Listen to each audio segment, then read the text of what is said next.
It has been argued that international organizations, like the United Nations, are useless because of many things, like that they have no teeth and that they do little to help the world. However, it can also be argued that international organizations are not useless, but are rather useful.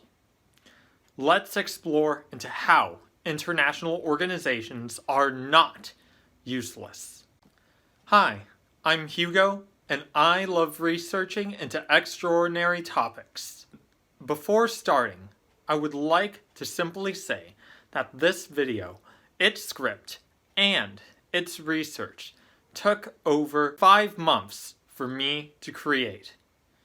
So please be mindful of this as you continue to watch the video.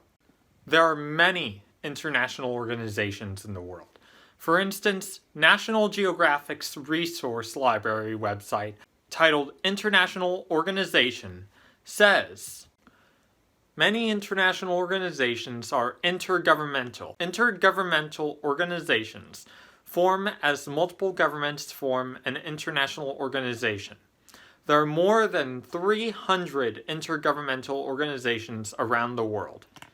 In this, international organizations would range from intergovernmental organizations like the United Nations to the World Bank to international corporations like Toyota and non-governmental organizations like the National Geographic Society itself.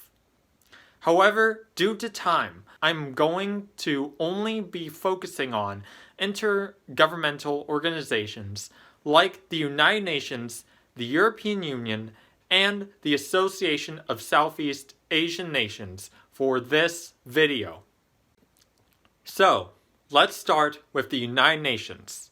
The UN was founded after the end of World War II, when the world was essentially in shambles.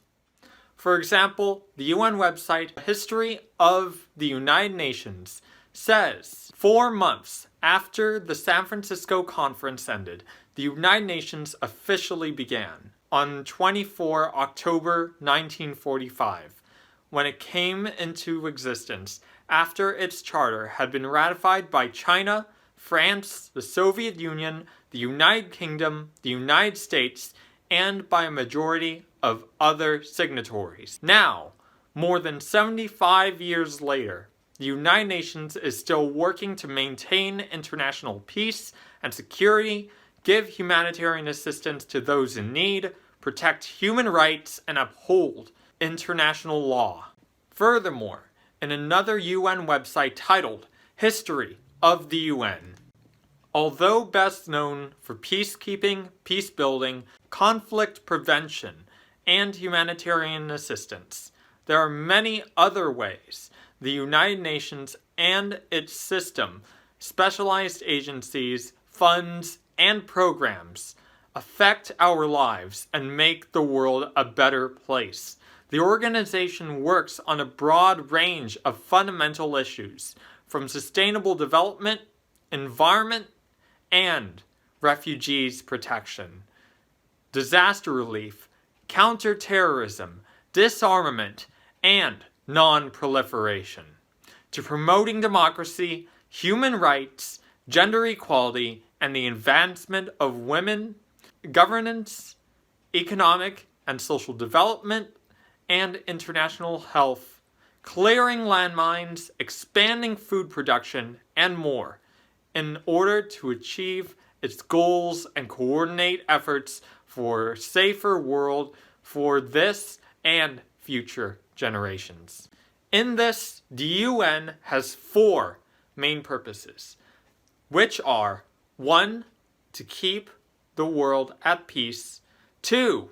To develop friendly relations between nation-states, 3. To assist nation-states in addressing social issues such as poverty, disease, illiteracy, and more, and 4. To be a center of harmonizing the actions of nations in achieving these goals.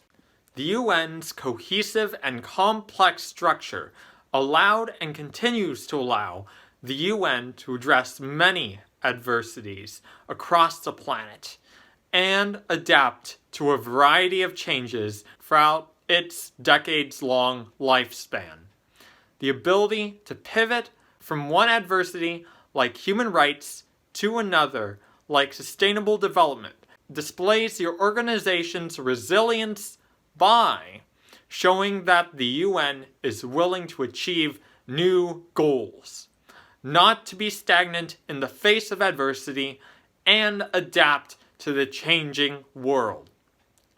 This is paramount to show how international organizations are not useless, as the UN shows it has and continues to determine itself to be as useful as possible in helping the world it had been and continues to mandate to protect. The UN has had a lot of achievements and failures over the decades.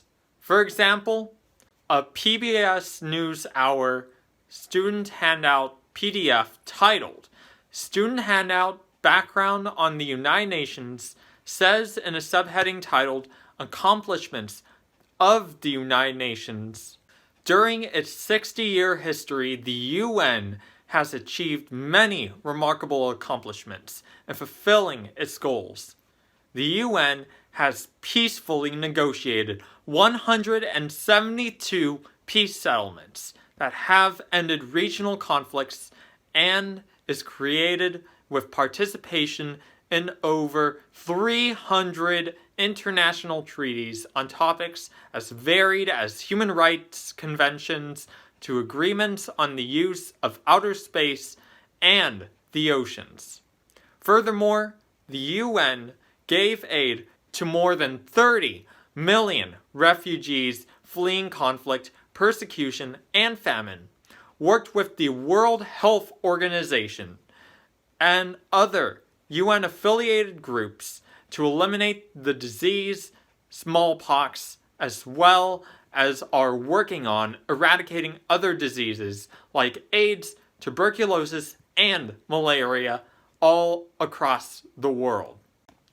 I could list all the UN's accomplishments. However, there's not enough time to do so. So if you'd like to learn more, I have the link of the PDF in the description below. However, for all the UN's accomplishments, the UN also has had its failures. For instance, the UN website, The First 70 Years of the United Nations, Achievements and Challenges by Edward Mortimer, says, the 1990s witnessed a series of impressive global conferences which agreed on norms and targets in many areas of social and economic development, from human rights through population to the status of women, culminating in the Millennium Summit of 2000 and the adoption of the Millennium Development Goals.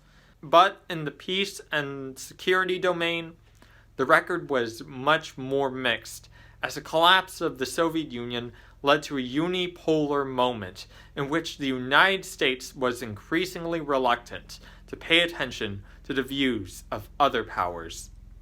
The Security Council, no longer stymied by antagonism between superpowers, struggled to contain ethnic conflicts in various parts of the world, often passing unrealistic resolutions which assigned ambitious mandates to United Nations peacekeepers without providing the necessary resources. This led to a series of disasters in Somalia, Rwanda, and the former Yugoslavia, which badly tarnished the image of the United Nations. The New World Order, the opinion of many, had proved, in fact, to be a New World disorder. In addition, undoubtedly, the worst setback in recent history of the United Nations was the Anglo-American invasion of Iraq in March 2003, together with its sequel, the destruction of the United Nations headquarters in Baghdad on 19 August 2003, in which several outstanding international civil servants lost their lives.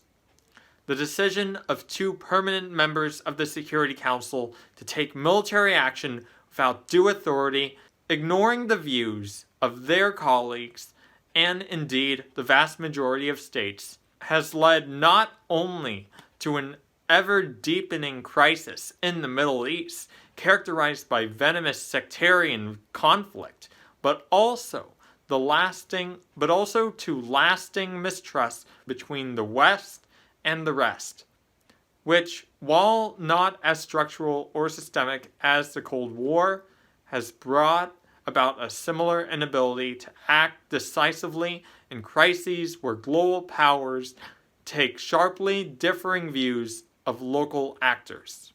Thus, not everything is good for the UN, because it has had its failures, such as its failures in Rwanda, Somalia, and in former Yugoslavia. Nonetheless, regardless of these failures, the UN continues to improve on its ability and in attempting to learn from these mistakes. For example, last year, the UN peacekeeping chief requested a series of reforms for strengthening UN peacekeeping operations. For instance, in the UN news story titled, "The UN peacekeeping chief outlines reforms needed to keep operations fit for purpose." The UN peacekeeping chief stated many reforms, including but not limited to deepening integration between civilian and military components, as well as UN country teams in operations, as well as strengthening the department's strategic guidance and planning capabilities for developing clear objectives, which are known as deepening efforts to achieve a more robust and agile posture, including by using new technologies and, crucially, applying a gender perspective across all areas of work. In this, he stated, "Gender is not only about numbers," he said. "It is about the meaningful consideration of the gender-differentiated impacts of our work and what we hope to achieve." As such, the UN is dedicated to continuing to improve past its adversities, no matter its mistakes. Now, let's look at the European Union. The European Commission website titled, "The European Union, What It Is and What It Does," the subheading, "The EU in Brief," states that the European Union is a unique economic and political union between 27 EU countries that together cover much of the continent. Furthermore, the predecessor of the EU was created in the aftermath of the Second World War. The first steps were to foster economic cooperation, the idea being that countries that trade with one another become economically interdependent and so more likely to avoid conflict.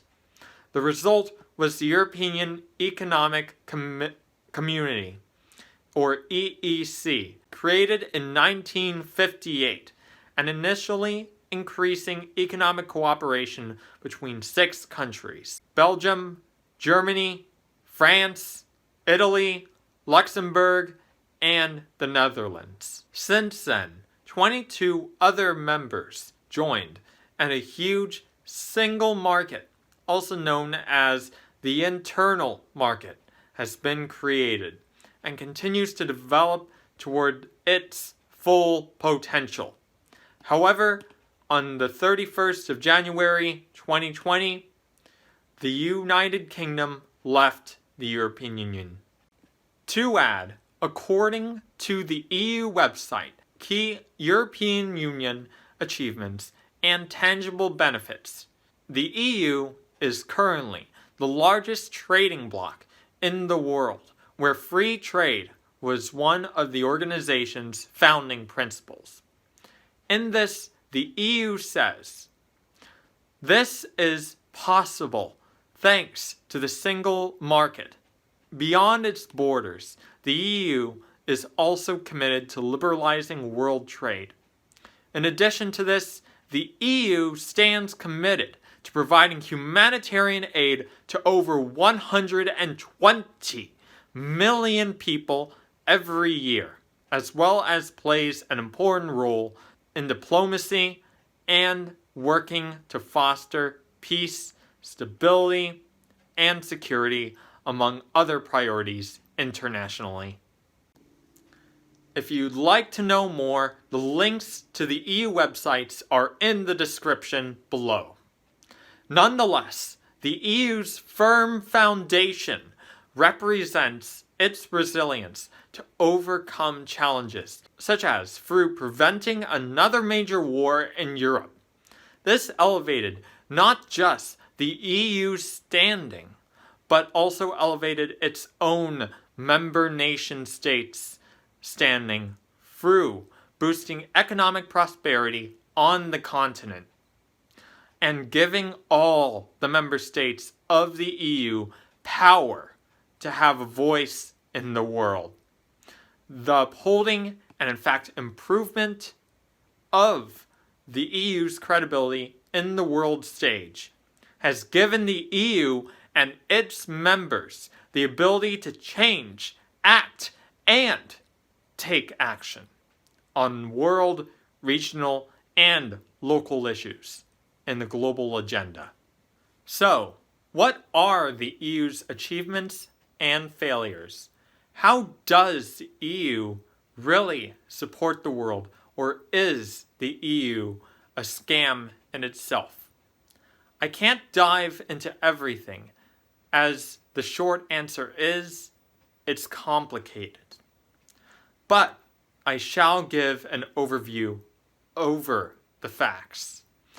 Why I believe the EU is not a scam, as some people argue, and encourage you to research more on your own. The European Union made a great number of achievements. For example, in addition to the many achievements I have stated before, according to the EU website, key European Union achievements and tangible benefits, the EU has upheld over 70 years of peace over the European continent. This coincides with the EU's ability to use the united voice of its member states to act together in addressing conflict, such as the Yugoslav wars, where the EU created a space of dialogue between Serbia and Kosovo that led to a landmark deal in April 2013, which is still being utilized along with EU support. The effect of the EU's commitment for peace and dedication to peace building than peace destroying has resulted in the EU not just receiving a Nobel Peace Prize, but in the EU and its member states being the world leader in donating diplomatic assistance, advocating good governance, and addressing world hunger, among other things. But some criticize the EU despite these achievements. To illustrate, an article written by the Hoover Institution at Stanford University titled "The Failures of the EU" says that these days the EU acts more and more like a bloated bureaucracy, staffed with elites armed with intrusive regulatory power and insulated from citizen accountability. In this, among a variety of criticisms of the EU, the article argues that the EU fails in respecting the interdependence of its member states and created a mechanism which dissolves inept national banks. Even as the EU has had its criticisms and its failures, overall, the EU has achieved so much in benefiting the world and its members. Its status as a global leader in diplomatic assistance to the organization being the largest trading bloc in the world, and even through its ability to facilitate peace, the EU has shown it is capable of making great accomplishments again and again. Thus, the EU has, can, and shall continue to be useful even as the EU fails and struggles with its challenges. Finally, let's look at the Association of Southeast Asian Nations, also known as ASEAN. ASEAN, as stated on its website about ASEAN, says that the organization was founded on August 8th, 1967, by its founding members, the Philippines, Singapore, Thailand, Malaysia, and Indonesia. Although the organization is fairly new compared to the UN and the EU, because the ASEAN Charter was ratified on December 15th, 2008, ASEAN has and continues to improve itself in benefiting its member states and the Asian region. For example, besides creating new groups within the organization, enhancing the role of the ASEAN Secretary General, and revamping the organization's commitment, ASEAN even created the ASEAN Coordinating Council in 2008. In this, the Council conducts many things, even though its mandate is to meet twice a year to prepare for an ASEAN summit between its member states. For instance, the Council examines the annual report from the ASEAN Secretary General on the work of ASEAN, coordinates with the ASEAN Community Councils to better improve policy coherence and integration between its member states, and even conducts other activities mandated to it by the ASEAN Charter or be ordered by the ASEAN Summit. ASEAN's ambitious growth in its relatively short lifespan shows the organization's dedication to establish itself essentially as the European Union of the Asia-Pacific region. The continuing improvement of ASEAN's capabilities through ratifying its charter and by creating the ASEAN Coordinating Council showcases how ASEAN is willing to continue to adapt and grow alongside its member states. The unfailing resolve of ASEAN in continuing to address its challenges illustrates how the organization desires to remain relevant to its members and the international community for re-evaluating and reforming itself and its procedures. Now that we have learned about ASEAN, let's learn about its achievements and failures. According to Global Asia, the quarterly publication of the East Asia Foundation, the foundation says in its article titled ASEAN at 52 Achievements and Challenges Ahead, that ASEAN has made many remarkable achievements. For instance, ASEAN has upheld peace and stability in the Asia-Pacific region, made and expanded the Treaty of Amity and Cooperation in Southeast Asia, and even worked with China to build a code of conduct framework in regard to the South China Sea disputes impacting the region. Likewise, ASEAN improved the region's economic standing. For example, ASEAN created the ASEAN Economic Community Blueprint 2025 to create, among other things, an integrated and cohesive regional economy. In this blueprint greatly benefited the region through increasing the region's trade value. To illustrate, the total trade value grew from 2.238 trillion US dollars in 2016 to 2.574 trillion US dollars in 2017. To add, Southeast Asia has become a great regional option for investors from both within the region and throughout the world, as the region received over $122.6 billion US dollars in 2016 and $135 billion in 2017 in foreign direct investment.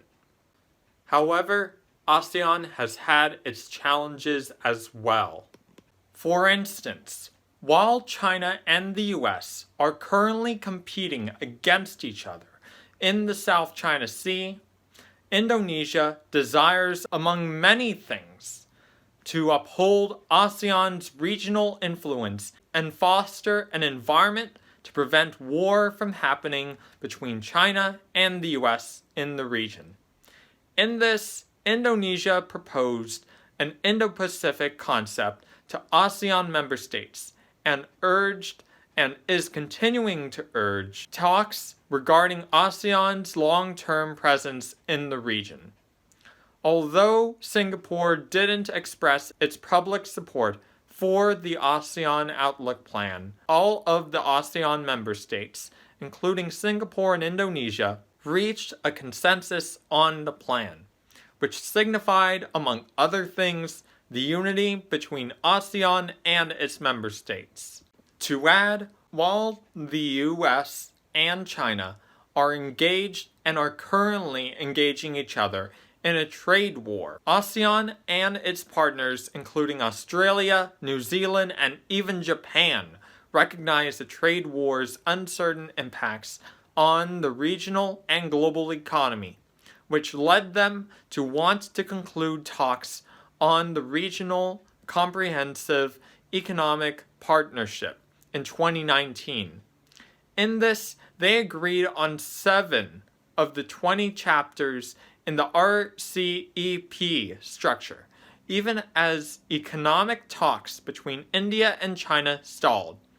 Regardless of the challenges, according to the ASEAN article titled Regional Comprehensive Economic Partnership Agreement to enter into force on 1 January 2022, ASEAN and its partners agreed to ratify and sign the treaty, which as of this video's creation is already in effect. So, even as ASEAN has endured challenge after challenge throughout its recent history, ASEAN and its member states have overcome those challenges through responding, not reacting, to the US-China trade war and the South China Sea dispute. So, now that we have gone over the details of this video, to conclude, I initially went over the definitions of international organizations, where I settled upon the definition of intergovernmental organization for this video. In this, I went over the United Nations, the European Union, the Association of Southeast Asian Nations, all their achievements and failures, to determine if they are useful or useless to our world, where I found that the UN's comprehensiveness has allowed the organization to address a variety of challenges from all over the world during its long lifespan. Furthermore, the UN's flexibility to be able to pivot from one adversity to another demonstrates the UN's determination to be as useful as possible in addressing the world's issues. I then explored the UN's achievements and failures, where I discovered that the UN is dedicated to righting its wrongs even when it made mistakes. This led me to discussing the European Union, where I uncovered that the EU's resilience in overcoming challenges upholds not just the EU's credibility, but the credibility of its member states as well. To add, even though the EU has had its failures and criticisms, the EU has generally benefited the world and its member states through accomplishments like fostering an environment for peace for the European continent, which has shown its capability to continue to accomplish great things again and again and again. I finally discussed the Association of Southeast Asian Nations.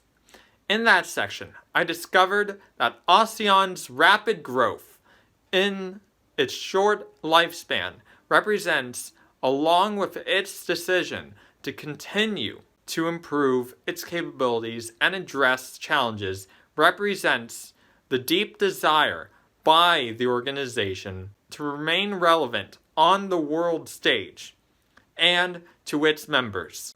Likewise, in going over ASEAN's achievements and failures, although ASEAN has gone through many challenges in its recent history, like the South China Sea dispute, the organization and its members repeatedly overcame those challenges by responding, not reacting to them. Nonetheless, more research needs to be done on ASEAN, as ASEAN is not as easily understood across the world compared to the EU and UN. But still, because of these reasons, even as international organizations have had their challenges and mistakes, international organizations have shown their resolve to overcome and dedicate themselves to continuing to overcome the challenges facing them. Thus, international organizations are not useless, but are rather useful in the world.